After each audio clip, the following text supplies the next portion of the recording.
செயல் தலைவர். இதே சைதாப்பேட்டையில் முரசே முழங்குன்னு ஒரு நாடகம் நடத்தி அதற்கு சிறப்பு விருந்தினராக வந்திருந்தவர் மரியாதைக்குரிய எம்ஜிஆர் அவர்கள். எம்ஜிஆர் அவர்கள் வந்து சேரை போட்டு உட்கார வச்சுருந்துருக்காங்க.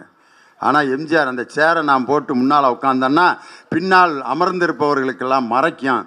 எனக்கும் ஒரு பாயை கொண்டு வாங்கன்ட்டு பாயை போட்டு கீழே உட்கார்ந்து எங்கள் தளபதி நடத்திய முரசே முழங்கு நாடகத்தை 2 மணி நேரம் எம்ஜிஆர் அவர்கள் பார்த்து, எங்கள் தளபதியை நீ மிகப்பெரிய தலைவனாக பின்னால் வருவாய் என்று எம்ஜிஆர் அவர்களால் பாராட்டப்பட்ட தலைவர் நமது செயல் தலைவர் இல்லையா?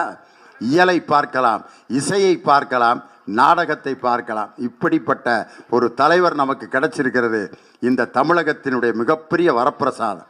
அன்னைக்கு தளபதி அவர்கள் சொல்கிறாங்க, நான் வாக்கிங் போகிறப்ப எல்லாரும் கேட்குறாங்க, நான் அது என்னய்யா தமிழ்நாடு இப்படி இருக்குது, பேசாமல் விட்டுட்ருக்கீங்க அப்படிங்கிறாங்களாம். என்ன செய்ய சொல்கிறீங்க?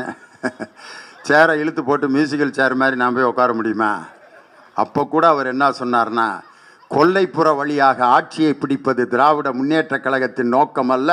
மக்களை சந்தித்து அறுதி பெரும்பான்மையை பெற்று நாங்கள் ஆட்சி அதிகாரத்திற்கு வருவேமே ஒழிய குறுக்கு வழியில் வாழ்வு தேடிடும் குருட்டு உலகத்தில் நாங்கள் வாழ எங்களுக்கு சம்மதம் இல்லை என்று சொன்னவர் நமது செயல் தலைவர் அவர்கள்.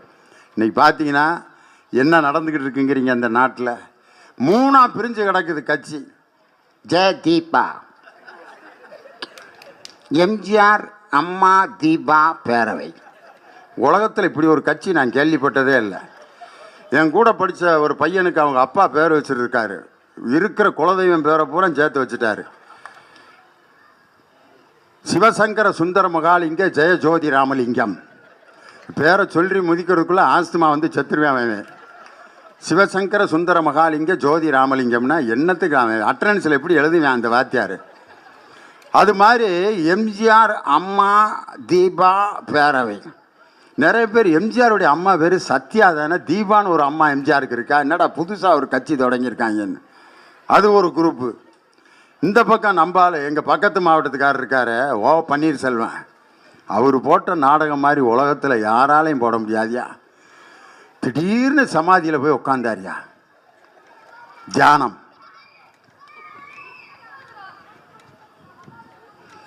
டிவி கேமரா அப்படியே கொண்டு போகிறேன்.